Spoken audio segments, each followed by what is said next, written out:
तो इसका मतलब जो कुर्बानी दी है, जो पीडीएम की हुकूमत लेना नहीं चाहते थे, फिर भी इन्होंने कहा हम रियासत बचाने के लिए सियासत कुर्बान करेंगे, तो उस कुर्बानी का कोई फायदा नहीं हुआ आपको लगता है?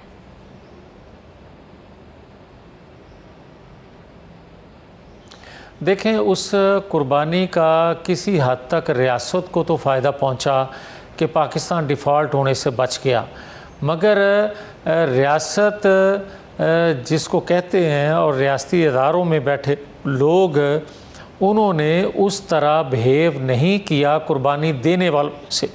और फिर अगर उस कुर्बानी को उस जज्बे से न देखा जाए जिस जज्बे से कुर्बानी देने वाला कुर्बानी दे रहा है, तो फिर उसके नताइज जो हैं उस तरह के नहीं आते जो कुर्बानी देने वाला तो को रखता है। और हुआ ऐसे। अब आ जाएँ, जो आप बार बार बात कर रहे हैं कि वो पीडीएम की हुकूमत बनी, पीडीएम 1, पीडीएम 2, भाई आपको ये जो तवक्को थी कि उस वक्त जो एक सादक और अमीन एक अदारे से सर्टिफिकेट किसी को दिया गया, एक प्ले बॉय को, उसका हकायक जो थे वो कौम के सामने मंजर आम पे लाए जाने चाहिए थे उन्हीं अदारों की जानिब से जिन्होंने वो सर्टिफिकेट उस अपनी ज़रूरत या उसकी ज़रूरत के तहत उसके हाथ में थमाया था। होना ये चाहिए था कि फॉरेन फंडिंग केस जो था, जो खुला, जिस पे सज़ा हुई, वो पब्लिक चीज़ें करनी चाहिए थी कि वो फंड की कहाँ से, किन रियासतों से और किन किन लोगों ने किन किन अज़ाइम के लिए, किन किन मकासद के लिए इस साहब को दिए और इस साहब ने कितना उनका एजेंडा पूरा किया। ये था हमें तो कि हम अपनी कुर्बानी तो दे रहे हैं, मगर दूसरी जानब से भी हाथ उसी तरह बढ़ाया जाएगा जो कि नहीं बढ़ाया गया।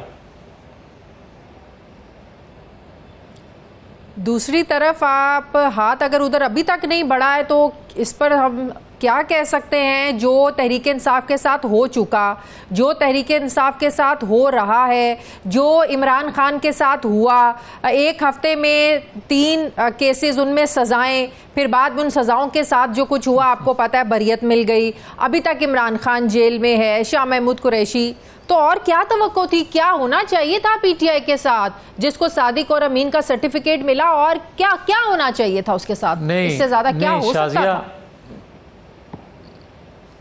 एक मिनट शाजिया, एक सेकंड शाजिया, एक सेकंड। आप एक सांस में कह रही हैं कि एक हफ्ते में 3 मुकदमात में सज़ाएं हुई और फिर एक हफ्ते में वो सज़ाएं वापस भी हुई। आप एक सांस में ये भी कह रही हैं कि वो जेल में हैं और उनको सज़ाएं, उनके लोगों पे सख्तियाँ। अगर आप ये कह रही हैं तो दूसरी सांस में ये बात कहें कि 1 साल होने को है 9-10 मई का वाक़या, सानिया करने वालों से क्या सलूक आज तक अदारों ने किया है, क्या उनके फ़ैसले कौम के सामने आए हैं। मगर मुझे इससे नहीं, मैं जो बात आपको कह रहा हूँ, जो बात कहना चाहता हूँ, जो कौम सुनना चाहती है, वो ये है कि इनका जो हकीकत थी वो लोगों के सामने पब्लिक की जाती। जिस तरह हमें कहा जाता था कि डॉन लीक्स करने वाले गद्दार हैं, जिस तरह हमें ये कहा जाता था कि पाकिस्तान का उतना बजट नहीं है जितना नैब के तर्जमान स्टेटमेंट देते थे कि नवाज शरीफ ने पैसा उससे ज़्यादा इंडिया के अकाउंट में भेज दिया, तो आज तक उसकी तरदीद तो नहीं आई और आज तक उसका सबूत तो कोई नहीं मिला। जिस तरह हमें कहा जाता था कि ये करप्ट डाकू चोर हैं, सिसिलियन माफिया हैं, आज तक उन अदारों से जिनको ज़रूरत के तहत इस्तेमाल किया गया हमारे ख़िलाफ़, हमारी किरदार कशी के लिए, आज तक हमारे किरदार के मुतल्लिक़ वहाँ से कोई बात तो नहीं आई। सही मियाँ साहब, 9 मई को लेकर हमारी जो अस्करी क़यादत है, इवन के पीटीआई भी ये बात कहती है, अस्करी क़यादत भी यकसू है कि जो इन्वॉल्व हैं कोई माफ़ी नहीं है, उनको सज़ाएं मिलेंगी और हर सूरत मिलेंगी और मिलनी चाहिए, बिल्कुल मिलनी चाहिए। लेकिन इसमें पीटीआई अब क्या करे जब अदालतों ने फैसले करने हैं, अदालतों ने सारे मामलात देखने हैं, तो इसमें फिर पीटीआई क्या करे? उनका क्या कसूर है? आपने जो मुलव्विस है उसको कैफरे किरदार तक पहुँचाएं, पीटीआई ने तो फैसले नहीं करने। तो फिर शाजिया नहीं, तो फिर शाजिया ये भी आपके जहन में रहना चाहिए कि फार्म फंडिंग केस का फ़ैसला मैंने या किसी और अदारे ने तो नहीं करना था। वो स्टे 11 साल कैसे चलता रहा? फिर फैसले तो अदालतों ने करने थे ना। अगर अदालतों ने फैसले करने थे तो 11 साल फार्म फंडिंग केस क्यों लटका? उसका फैसला क्यों नहीं आया? फिर मुझे ये बताएं कि सादक और मीन का सर्टिफिकेट उस वक्त की अदालत ने दिया ना, किसी और अदारे ने तो नहीं दिया। किसी शाजिया ने तो नहीं वो सर्टिफिकेट उसके हाथ में थमा दिया या जवेद लतीफ़ ने उसके हाथ से छीन लिया। एक अदारे ने दिया ना। और एक अदारे ने ही जिस शख्स ने वो सर्टिफिकेट दिया और जब वो रिटायर हुआ तो उसने कहा कि मैंने उसको मुकम्मल सादक और अमीन नहीं कहा था। सादक और अमीन मुकम्मल नहीं तो मुख्तसर था। तो लोगों को बताएं तो सही कि इनकी डिक्शनरी में मुकम्मल कौन होता है और सादक और अमीन कम कौन होता है। एक प्ले बॉय कितना सादक और अमीन हो सकता है, ये कौम को बताया जाना चाहिए ना। सही, बिल्कुल बिल्कुल सारी चीज़ें कौम के सामने आनी चाहिए। अब लेकिन क्या माजी को भुलाकर जिसने कुछ गलत किया उसको सज़ा मिलनी चाहिए?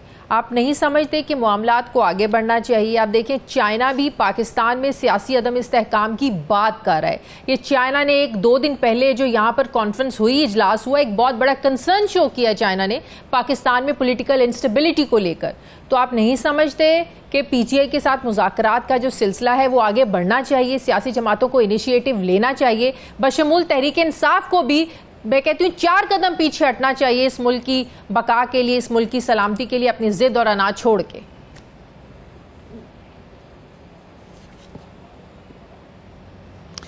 शाजिया, मुझे एक बात की समझ नहीं आती जब इस तरह का सवाल किया जाता है ना, तो मुझे ये बताएं 2013 की जो हुकूमत इंतखाबात के नतीजे में हुकूमत बनी थी, उसने तो जुडिशल कमीशन बना दिया था कि धांधली हुई है या नहीं हुई। ये पाकिस्तान की हिस्ट्री में पहली दफ़ा हुआ था। उसके बावजूद 2014 में धरना क्यों दिया गया था? और फिर जो अदम इस्तेहकाम की बात की जाती है, वो धरना चीन का सदर जो था पाकिस्तान के अंदर आ रहा था तो उसके रास्ते में दिया गया था, आपको याद होगा। तो फिर अदम इस्तेहकाम कब से शुरू हुआ है और किस लिए शुरू हुआ है और किस इन्वेस्टमेंट को रोकने के लिए शुरू किया गया है? और आज भी जो कंसर्न शो कर रहे हैं पाकिस्तान के अंदर सियासी अदम इस्तेहकाम का, बात वो ठीक कर रहे हैं कि आप मुझे ये बताएं कि 4 साल उनकी हुकूमत रही और जो उन्होंने इन्वेस्टमेंट फिर की थी उस इन्वेस्टमेंट को किस तरह ब्रेक किया गया और किन की ख्वाहिश पे ब्रेक किया गया। और फिर उनके 4 साल दौरे इक़्तिदार में चीन के लोगों पे कितने हमले हुए और कितने चीन के यहाँ रहने वाले अदमे तहफ़्फ़ुज़ का शिकार रहे। ये सारी दुनिया के सामने है चीज़ें। और ये अदम इस्तेहकाम का या अदम सियासी इस्तेहकाम का जिक्र करने वाले कोई बात गलत नहीं कह रहे। सही, अभी जो मौलाना साहब और जो अपोजिशन मिलकर एक तहरीक चलाने जा रहे हैं, मौलाना साहब की भी बातचीत चल रही है तहरीक इंसाफ से, कोई हुकूमत को इस चीज़ की कोई टेंशन है या नहीं? या फिर वही बात के जो जिनका अरेंजमेंट है ये उन्हीं की सरदर्द है, वो जाने और उनका एहतजाज जाने, हुकूमत की कोई टेंशन नहीं है, हुकूमत को कोई मसला नहीं है? नहीं शाजिया, नहीं, इससे मेरा इख्तलाफ है आपकी इस बात से। मैं इस पे मेरा मौक़िफ़ बिल्कुल मुख्तलिफ है। जितनी सियासी जमातें हैं, ख़ास तौर पर बलूचिस्तान की, ख़ास तौर पर अंदरून सिंध की, ख़ास तौर पर खैबर पख्तूनख्वा वो पोर्शन जो फाटा कहलाता था, इनके तहफ़्फ़ुज़ात जो हैं, इनकी महरूमियाँ जो हैं, उनको ड्रेस करना हर वक्त की हुकूमत की ज़िम्मेदारी बल्कि उसकी अव्वलीन तरजीह होनी चाहिए ताकि वफाक कायम रहे, ताकि वफाक मजबूत हो। और आज जो वो कंसर्न शो कर रहे हैं, मास सवाए जो इक़्तिदार की लज्जत ले रहे हैं उनके अलावा, जो खैबर पख्तूनख्वा में हुकूमत बना के बैठे हुए हैं, मैं उनके अलावा बात कर रहा हूँ।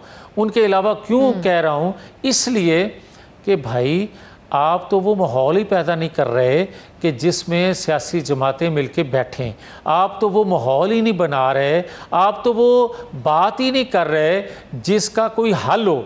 आप मुझे ये बताएं, अगर कोई ये कहेगा कि भाई फार्म 47 की आई हुई हुकूमत जो है उससे बात नहीं करेंगे, तो फिर हम ये कहेंगे ना कि 2018 की जो RTS बैठा के हुकूमत बनाई गई थी, हम तो उस वक्त भी उससे बात करते थे कि आए मिसाके मईशत करें, आए पाकिस्तान को आगे बढ़ाने के लिए बैठ के बात करें। और अगर आप ये समझते हैं कि फॉर्म 45 की 7 की हुकूमत से बात नहीं करना या इसको ख़त्म करना है, तो RTS बैठा के 4 साल की गई हुकूमत जो बनाई गई थी और फॉर्म 47 की जो हुकूमत है वो 4 माह भी आप कह रहे हैं कि ये इसको चलता करें। फिर आप ज़रा मुआजना या अपने गिरेबान में झांक के देखें जरूर कि आपने क्या किया और कैसा मुतालबा आप कर रहे हैं। 47 की जो हुकूमत है, मियां जावेद लतीफ़ साहब, 2 रोज़ पहले ज़ुबैर साहब ने जो इंकशाफात किए लंदन प्लान को लेकर और नवाज शरीफ साहब की जनरल बाजवा से मुलाकातों को लेकर, और ये सब कुछ उसी का नतीजा है। उनकी बातों से तो ये लग रहा था कि ज़ुबैर साहब को ये बकौल उनके कहा गया कि इन मुलाकातों का किसी को पता नहीं चलना चाहिए, शहबाज शरीफ साहब को भी नहीं पता चलना चाहिए। तो ये सब जो अरेंजमेंट था ये फिर उन मुलाकातों का ही नतीजा था जो ज़ुबैर साहब बातें कर रहे हैं।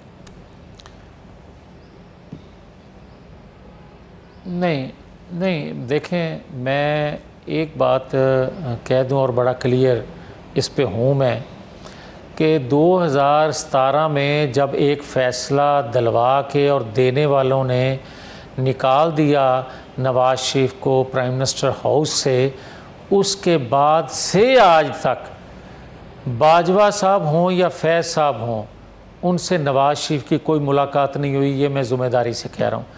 अब कोई ज़ुबैर उमर से क्योंकि मेरा अच्छा तल्लुक़ है रहा है, तो मैं इससे आगे उसके बारे में नहीं कहना चाहता। मैं कहता हूँ फिर भी ज़िम्मेदारी से बात करनी चाहिए। ठीक है, जमातों के अंदर बंदे होते हैं, छोड़ देते हैं, आ जाते हैं, चले जाते हैं, मगर कोई बातें कम अज़ कम दयानतदारी से भी कहनी चाहिए।